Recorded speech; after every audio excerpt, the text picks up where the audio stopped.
Hello, मेरा नाम है खुर्रम अमीर कुरैशी। मैं हूँ principal solicitor KQ solicitors United Kingdom. इस वीडियो के अंदर हम डिस्कस करेंगे जो आज का एक बहुत ही इंपॉर्टेंट क्वेश्चन है, वो है कि difference between skilled worker visa and health and care visa. अब ये जो फ़र्क है इन दोनों वीज़ों में, तो मैं इस वीडियो में 5 बहुत ही इंपॉर्टेंट फ़र्क आप लोगों को बताऊँगा, द मोस्ट इंपॉर्टेंट 5 डिफरेंसेस। और ये जो है मेरे सामने एक लिस्ट है सवालों की, ये कुछ लोग जो क्वेश्चंस किए हैं उसके मुताबिक मैंने ये 5 डिफरेंसेस निकाले हैं, ताकि जो लोगों के मोस्ट कॉमन क्वेरीज हैं, जो क्वेश्चन है, ताकि उसको एड्रेस किया जा सके और उसका जवाब दिया जा सके। तो सबसे पहले तो ये है कि ये जो हेल्थ एंड केयर वीज़ा क्या है और स्किल्ड वर्कर क्या वीज़ा ये क्या है। अब जो स्किल्ड वर्कर वीज़ा जो है, इसने रिप्लेस किया है Tier 2 जनरल वीज़ा को। तो इस वीज़े में आप जो हैं अप्लाई कर सकते हैं। जैसे कि नाम बता रहा है स्किल्ड वर्कर वीज़ा, इसमें तमाम किस्म की जॉब शामिल हैं। अगर आपको यूके में किसी किस्म की जॉब ऑफर होती है, और वो जॉब चाहे किसी भी फील्ड में है, सोलिसिटर है, बैरिस्टर है, प्लम्बर है, मार्केटिंग मैनेजर है, IT एक्सपर्ट है, किसी भी किस्म की जॉब जो है वो इसमें स्किल्ड वर्कर वीज़े में इसमें शामिल है, और वो कवर करती है स्किल्ड वर्कर वीज़े को। अब स्किल्ड वर्कर वीज़ा जो है, ये इसकी इसका फ़र्क क्या है हेल्थ एंड केयर वीज़ा से। तो हेल्थ एंड केयर वीज़ा जो है वो कवर करता है, जैसे कि नाम बता रहा है, ये जितनी मेडिकल से रिलेटेड जॉब हैं, इसमें आपके डेंटिस्ट भी हैं, डॉक्टर भी हैं, नर्स भी है, मिडवाइफ भी है, इसमें केयरर भी हैं जो एडल्ट केयर प्रोवाइड करते हैं। तो ये तमाम लोग इसमें शामिल हैं। इन दोनों जो वीज़े हैं, तो ये तकरीबन नुमाया फ़र्क जो है पहला, वो तो ये है कि ये स्किल वर्कर में कौन लोग अप्लाई कर सकते हैं, और जो हेल्थ एंड केयर वीज़े उसमें कौन अप्लाई कर सकते हैं। दूसरा फ़र्क है कॉस्ट के लिहाज से। जैसे क्वेश्चन किया था कि इनमें फ़र्क क्या है जी, कॉस्ट का, ख़र्चे के लिहाज से कितना फ़र्क है। तो बहुत फ़र्क है, ये मेन है, इसमें बहुत ज़्यादा फ़र्क है। अब आप जैसे स्किल्ड वर्कर वीज़ा जब अप्लाई करते हैं, तो एप्लीकेशन फ़ीस, अब जो होम ऑफिस की एप्लीकेशन फ़ीस है, वो उन्होंने बनाई है 2 कैटेगरीज में, कि अगर आप वीज़ा अप्लाई करते हैं यूके में आने के लिए, जो कि 3 साल के लिए चाहिए आपको, या 5 साल के लिए। जो 3 साल के लिए अगर आप करते हैं तो £625 पर पर्सन, और अगर मोर देन 3 ईयर्स के लिए तो ये है 1235 पर पर्सन। ये आपकी है एप्लीकेशन फ़ीस स्किल वर्कर वीज़े की। और ये मैं सब बता रहा हूँ जो आप यूके के बाहर से हैं। जो यूके से अंदर हैं वो इस वीडियो में हम कवर नहीं करें, उनकी फ़ीस स्लाइटली डिफरेंट। अब यही फ़ीस जो है होम ऑफिस की एप्लीकेशन की फ़ीस, जब आप हेल्थ एंड केयर वीज़े के लिए जब अप्लाई करते हैं, तो वही 3 साल की जो फ़ीस है वो है £247 पर पर्सन, 247। और यही 5 साल के लिए जब आप करते हैं तो है £479 पर पर्सन। तो आप देख सकते हैं डिफरेंस है फ़ीस में। तो एक तो यही कॉस्ट रहता है कि अगर आप फैमिली हैं 4 बंदों की, तो उसमें काफ़ी फ़र्क पड़ जाएगा। दूसरा बहुत ही मेन डिफरेंस जो है, बल्कि तीसरा कहना चाहिए, वो है इमिग्रेशन हेल्थ सरचार्ज। ये हेल्थ सरचार्ज हर एप्लीकेंट को देने पड़ते हैं जब वो एप्लीकेशन के लिए अप्लाई करता है। तो एप्लीकेशन की फीस सेपरेट है और इमिग्रेशन हेल्थ सरचार्ज सेपरेट है। इस वक्त जो है इमिग्रेशन हेल्थ सरचार्ज वो है £624 पर ईयर के लिहाज से। तो अगर आप 3 साल के लिए, जैसे अगर आप अप्लाई करते हैं हेल्थ एंड केयर वीज़ा, तो हेल्थ एंड केयर वीज़े के अंदर कुछ भी नहीं, यानी आप 3 साल के लिए अप्लाई करेंगे, 5 साल के लिए, आपको इमिग्रेशन हेल्थ सरचार्ज नहीं देने पड़ते। जबकि यही अगर आप स्किल वर्कर वीज़ा अप्लाई करते हैं किसी दूसरी कैटेगरी के अंदर, तो आपको वहाँ पे £624 पर ईयर के लिहाज से पे करने पड़ते हैं। फॉर एग्जांपल 3 साल की एप्लीकेशन के £1872, £1872 खाली इमिग्रेशन हेल्थ सरचार्ज ही पड़ जाते हैं। और ये बहुत फ़र्क पड़ता है जब एक फैमिली पूरी माइग्रेट होना चाहती है यूके में। तो अगर फैमिली है, एक नॉर्मल एक स्मॉल फैमिली से, छोटी फैमिली कह लें कि हस्बैंड वाइफ और 2 बच्चे, तो अगर उनकी इमिग्रेशन हेल्थ सरचार्ज और एप्लीकेशन लगाई जाए तो तकरीबन £2500 पर पर्सन बन जाता है। तो 4 बंदों की £10,000 फीस बन जाती है, कंपेयर टू जो बंदे हेल्थ एंड केयर वीज़े में यही फैमिली अगर अप्लाई करे, हस्बैंड वाइफ और 2 बच्चे, तो इनकी जो खाली एप्लीकेशन फ़ीस है तकरीबन £1900 बनेगा। तो that's a huge difference cost के लिहाज से। इसके अलावा एक और जो डिफरेंस है हेल्थ केयर वीज़ा और स्किल वर्कर वीज़ा में, वो है आपकी सैलरी के लिहाज से, कि आपको सैलरी की जो रिक्वायरमेंट्स हैं। तो मिनिमम सैलरी एक रिक्वायरमेंट रखी हुई है होम ऑफिस ने यहाँ पे, तो वो है £26,200। ये on going rate. On going rate जो है, ये वो रेट है जो कि यहाँ पे गवर्नमेंट ने स्पेसिफाई किया है हर जॉब के लिए। तो अगर कुछ जॉब हैं, अगर उनका ऑन गोइंग रेट ज़्यादा है तो आपको एम्प्लॉयर को ज़्यादा देना पड़ेगा, और अगर वो कम है तो उसको मिनिमम 26,200 देने पड़ेंगे। मिसाल के तौर पर अगर एक जॉब आप अप्लाई करते हैं, उसका ऑन गोइंग रेट है £30,000, तो उसको तो आपको 30,000 पाउंड सैलरी देनी पड़ेगी। और अगर ऑन गोइंग रेट है 24,000 तो आपको 26,200 देगा मिनिमम। इसके मुकाबले में जो है हेल्थ एंड केयर वीज़ा, यहाँ पे आपकी जो मिनिमम सैलरी जो है वो है 20,960 पाउंड या ऑन गोइंग रेट। तो यहाँ पे यानी आपको लेस सैलरी दी जा सकती है। तो ये एम्प्लॉयर के लिए फ़ायदे वाली चीज़ होती है कि आपको लो सैलरी दे के बुला सकता है कंपेयर टू उस जो है स्किल वर्कर की सैलरी जो हाई है। यहाँ पे एक और चीज़ बताता हूँ कि स्किल वर्कर की जो सैलरी है 26,200, वो भी कुछ सर्कमस्टांसिस हैं जहाँ पे कम सैलरी पे की जा सकती है। लेकिन वो सर्कमस्टांसिस क्या हैं वो आपको मैं एक और वीडियो में कवर करूँगा, क्योंकि वो एक डिमांड करेगा एक प्रॉपर वीडियो जिसके अंदर तमाम चीज़ें बताई जाएँ।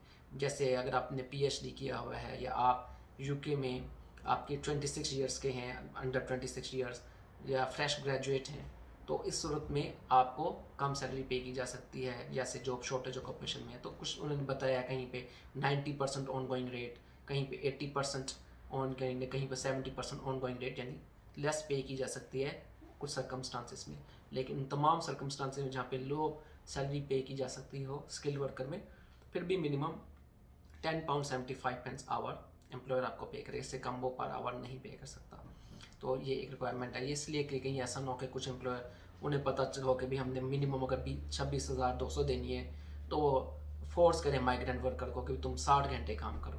तो ऐसा नहीं है कि 8 घंटे 6 घंटे करके उन्होंने नहीं पूरे करने, मिनिमम 10.75 और मिनिमम सैलरी थ्रेशोल्ड करेंगे।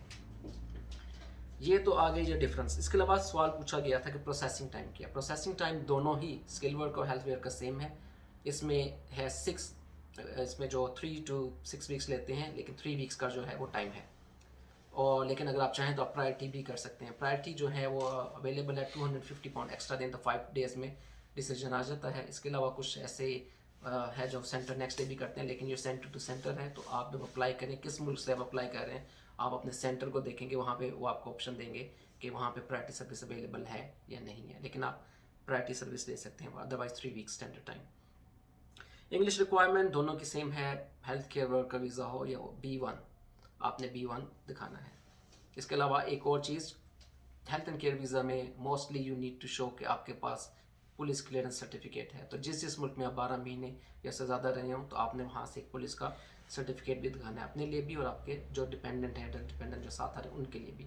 जबकि स्किल वर्कर वीज़ा में ये उन जॉब्स पर दिखाना पड़ेगा जो इन टच होती हैं वर्नरेबल पीपल से या बच्चों से। Otherwise it's not a compulsory requirement for every job. Dependent आ सकते हैं ये नहीं, बिल्कुल आ सकते हैं जी, डिपेंडेंट दोनों वीज़ों में आ सकते हैं आपके साथ। अगर आप स्किल वर्कर वीज़े में आ रहे हैं, हेल्थ एंड केयर वीज़े में आ रहे हैं, आप अपने डिपेंडेंट अपने साथ ला सकते हैं। इसमें याद रखें कि आपके अपने वीज़े के लिए भी और डिपेंडेंट वीज़े में आपको एक रिक्वायरमेंट है कि आपने दिखाना है मेंटेनेंस 1270 पाउंड कि आपके पास वो अवेलेबल है मेंटेनेंस के लिए। लेकिन मोस्टली आप को आपके एम्प्लॉयर हैं वो सर्टिफाइड कर देते हैं कि वो ये पे करेंगे, तो उस सूरत में आपको ये दिखाने की ज़रूरत नहीं है। तो जब वो COS सर्टिफिकेट इशू करते हैं उस पर वो लिख देते हैं या स्टिक कर देते हैं कि मेंटेनेंस हम प्रोवाइड करेंगे। इस सूरत में आपको 1270 मेंटेनेंस दिखाने की ज़रूरत नहीं है। अच्छा जी, अब चेंज ऑफ एम्प्लॉयर कि हम कर सकते हैं नहीं, तो चेंज ऑफ एम्प्लॉयर का रूल सिंपल है कि आप जब यहाँ पे आ जाएं, चाहे आप किसी भी वीज़े में है, स्किल वर्कर वीज़े में या हेल्थ एंड केयर में, ये इसमें कॉमन चीज़ है कि आप जब एम्प्लॉयर आपने चेंज करना हो या जॉब चेंज करनी हो, फॉर एग्जांपल आप केयर वर्कर से कहें कि मैंने IT में फील्ड में जाना है, या आप एम्प्लॉयर ही चेंज कर रहे हैं, आपको अपना वीज़ा अपडेट करना पड़ेगा। इस सूरत में जो नया एम्प्लॉयर है वो आपको एक अगेन COS इशू करेगा, जॉब ऑफर इशू करेगा, और आप एक लेटर लिखेंगे हम उसके साथ में बताएंगे कि आप जॉब चेंज कर रहे हैं, तो आप चेंज कर सकते हैं उस सूरत में। लेकिन ये अपडेट करने वाली नया आपको CS चाहिए होगा। आप अपना वीज़ा एक्सटेंड करवा सकते हैं, और जब यहाँ पे वीज़ा आप आते हैं, आप एक्सटेंड करवाना चाहें, अगर आपकी वही जॉब है, वही एम्प्लॉयर है, वही कोड है, तो आप इसको एक्सटेंड करवा सकते हैं as many time as you want. इसके अलावा है कि क्या इस जॉब के अलावा मैं कहीं और भी काम कर सकता हूँ, एडिशनल वर्क। तो एडिशनल वर्क का ये है कि आपको जो है स्किल्ड वर्कर वीज़े में यहाँ पे एक बहुत ही नुमाया डिफरेंस है एट दिस मोमेंट जो भी है इस वक्त, वो दोनों वीज़ों में स्किल्ड वर्कर हेल्थ केयर में, वो ये है कि स्किल्ड वर्कर वीज़े में आपको 20 घंटे काम की इजाज़त है कि अगर आप करना चाहें 20 घंटे काम, लेकिन वो उसी कोड में हो। कोड मतलब जिस जॉब का आपको कोड मिला, मार्केटिंग मैनेजर तो मार्केटिंग मैनेजर ही काम करेंगे, आप उसको ट्रक ड्राइवर नहीं बन सकते या कोई और जॉब नहीं अप्लाई कर सकते। तो वही जॉब किसी और जगह 20 घंटे की, या जो जॉब शॉर्टेज ऑक्यूपेशन में हो वहाँ पे। तो मतलब अगर आप आए हैं एज अ मार्केटिंग मैनेजर, आप 20 घंटे मार्केटिंग मैनेजर ही काम कर सकते हैं, या अगर कोई जॉब शॉर्टेज में, जैसे केयर की जॉब शॉर्टेज में है या सेकेंडरी टीचर, वहाँ पे भी आप कर सकते हैं 20 घंटे काम। कंपेयर टू दिस जो है health and care visa at this moment, क्योंकि फरवरी में गवर्नमेंट ने कुछ चेंजेस की थी, ये चेंजेस इन प्लेस हैं 27 अगस्त तक, फिर रिव्यू होगा, तो हो सकता है चेंजेस कंटिन्यू करें या हो सकता है वो चेंज करें। वो चेंजेस क्या थी कि जो लोग यहाँ पे हेल्थ एंड केयर वीज़े पे आए हुए हैं वो एडिशनल वर्क ले सकते हैं फुल टाइम, वो काम कर सकते हैं, उनको 20 घंटे की लिमिट नहीं है, यानी वो काम कर सकते हैं फुल टाइम उसी ऑक्यूपेशन कोड पे जिस जॉब पे वो आए हैं, केयरर हैं तो केयरर के तौर पे, या वो जॉब जो शॉर्टेज ऑक्यूपेशन लिस्ट में शामिल हो, तो वो कर सकते हैं इस सूरत में काम। लेकिन ये रिव्यू होगा अगस्त में, 27 अगस्त प्रोबेबली, और मे बी गवर्नमेंट ये पोजीशन चेंज कर ले। अगर चेंज कर ले तो फिर ये वही होगा जो स्किल्ड वर्कर पे, यानी 20 घंटे काम की इजाज़त होगी, वो भी उसी ऑक्यूपेशन कोड में। मैंने यहाँ पे जिक्र किया था शॉर्ट ऑक्यूपेशन लिस्ट, ये एक लिस्ट है, ये दोनों कैटेगरी में अप्लाई करती है, हेल्थ एंड केयर पे भी, स्किल्ड वर्कर पे भी। इस लिस्ट में जो गवर्नमेंट ने कुछ जॉब्स के नाम डाले हैं, कुछ ऑक्यूपेशन कोड हैं, उसमें बताया गया है कि ये जॉब की हमें ज़रूरत है, शॉर्टेज है, तो जो लोग उसमें अप्लाई करेंगे उन पे मतलब से बताया वो लोअर सैलरी थ्रेशोल्ड भी दे सकते हैं, और इसके अलावा उनकी जो फीस है वो डिफरेंट है। होम हेल्थ एंड केयर वालों की तो फीस मैंने आपको बताई थी, उससे कम तो हो ही नहीं सकती। लेकिन जो स्किल वर्कर है, अगर वो उसकी जॉब शॉर्टेज में ऑक्यूपेशन हुई, जैसे टीचर की जॉब है, तो जब एप्लीकेशन डालेगा तो इंस्टेड ऑफ 625 पाउंड 3 साल की, वो 479 पाउंड पे कर सकता है, और 5 साल की वीज़े की 943 पे कर सकता है, कंपेयर टू स्टैंडर्ड 1235 पाउंड। तो ये है। लेकिन बहरहाल अगर आपकी जो शॉर्टेज में भी है और स्किल्ड वर्कर में है, इमिग्रेशन चार्ज स्टिल भी एप्लीकेबल, आपको पे करना पड़ेगा, तो जो कि मेन एक्सपेंस है। तो ये थी मेन रिक्वायरमेंट, जो मेन डिफरेंसेस थे इन दोनों वीज़ों के। इसके लिए लेकिन अगर आपको किसी किस्म की बीपीटी हो, कोई क्वेश्चन हो, तो आप कॉन्टैक्ट कर सकते हैं info@kqsolicitors.com, और व्हाट्सएप नंबर है 07853844688।